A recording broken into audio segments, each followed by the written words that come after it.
Ah, o malum pazartesi sabahı. Bilirsiniz, saatlerin ileri alındığı o pazarın hemen ertesi. Alarm çalar ve sanki uykunuzdan sadece bir saat değil de bütün bir gece çalınmış gibi hissedersiniz. Yorgun, sersem. Yani altı üstü bir saat değil mi? Ama neden kendimizi bu kadar berbat hissediyoruz? Sadece bir saatlik bir değişimin bedenimizi ve ruh halimizi bu kadar derinden sarsmasının sebebi ne olabilir? Gelin o bir saatin ardında yatan bilimsel gerçeklere ve evet o gizli maliyetlere birlikte bakalım. Hadi o zaman konuya girelim. Bakın, bu olay sadece "ay biraz yorgunum" demekle kalmıyor. Hayır, bu biyolojimizin ta derinliklerinde, her bir hücremizde yaşanan bir savaş gibi adeta. Vücudumuz resmen bir saatlik minik bir jet lag yaşıyor.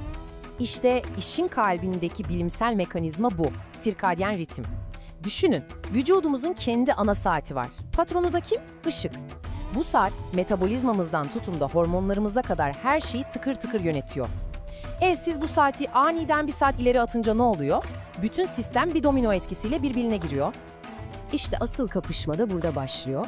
Bir tarafta vücudumuzun doğal güneşe ayarlı saati var, yani güneş saati. Diğer tarafta da bizim işimiz, okulumuz, yani sosyal saatimiz. Yaz saati uygulaması ne yapıyor? Bu iki saati alıp birbirine düşürüyor. Vücudumuz da haliyle bu ani darbeye karşı "bir dakika ya, ne oluyor?" diyor ve adapte olmakta acayip zorlanıyor. Peki bu biyolojik uyumsuzluğun faturası ne? Yani bize maliyeti ne oluyor? Şimdi bu işin sadece bir keyifsizlik olmadığını gösteren bayağı ciddi, somut rakamlara bakacağız. Hazır mısınız? İşte ilk rakam geliyor ve gerçekten şok edici.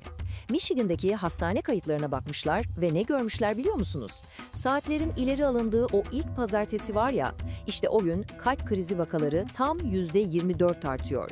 Sadece bir saat yüzünden %24. Bu rakam o bir saatin ne kadar kritik olduğunun en net kanıtı. Ve maalesef bitmedi.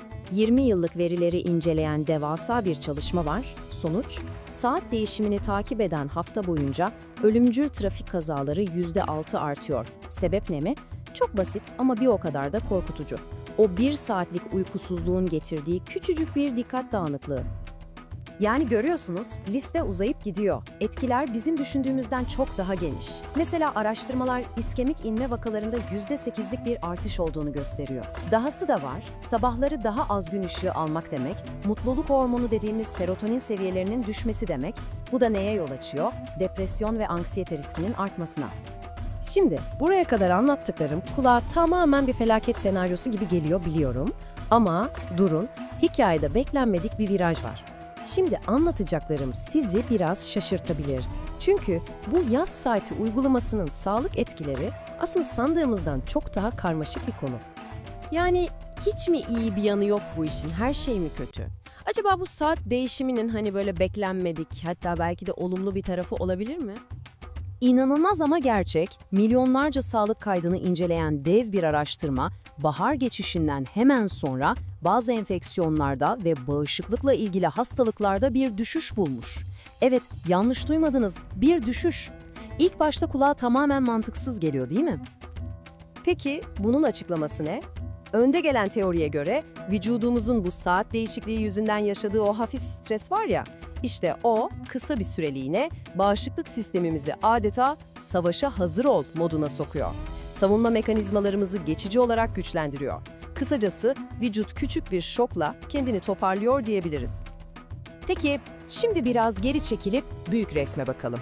Bireysel sağlık etkilerini bir kenara koyalım ve şu toplumsal tartışmaya gelelim. Yahu bu yaz saati uygulaması günümüz dünyasında hala mantıklı mı? Bir anlamı var mı?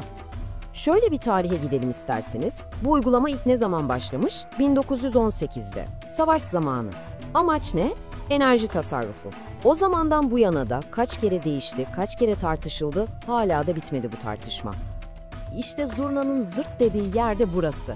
Uygulamanın çıkış noktası, yani o meşhur enerji tasarrufu gerekçesi var ya, günümüzdeki modern araştırmalar diyor ki ya hiç tasarruf yok ya da yok denecek kadar az.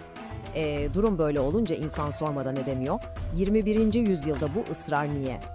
Peki bu değişimden kaçış yoksa en azından hasarı nasıl en aza indirebiliriz? Uzmanların birkaç basit ama etkili tavsiyesi var. Mesela saatler değişmeden birkaç gün önce her gün 15 dakika daha erken yatmaya başlayın. Yavaş yavaş alıştırın kendinizi.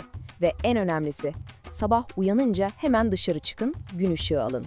Bu, vücudunuzun iç saatini yeniden ayarlaması için en iyi sinyal. Ve işte geldik en can alıcı soruya. Terazinin bir kefesinde ne var? Artan kalp krizleri, trafik kazaları, alt üst olan biyolojik ritmimiz. Diğer kefesinde ne var? Neredeyse hiç olmayan bir enerji tasarrufu ve belki, evet belki, minicik bir bağışıklık artışı. Şimdi tüm bunları masaya yatırdığımızda sormak lazım, her yıl 2 kez yaşadığımız bu 1 saatlik kargaşaya gerçekten değer mi? Ne dersiniz?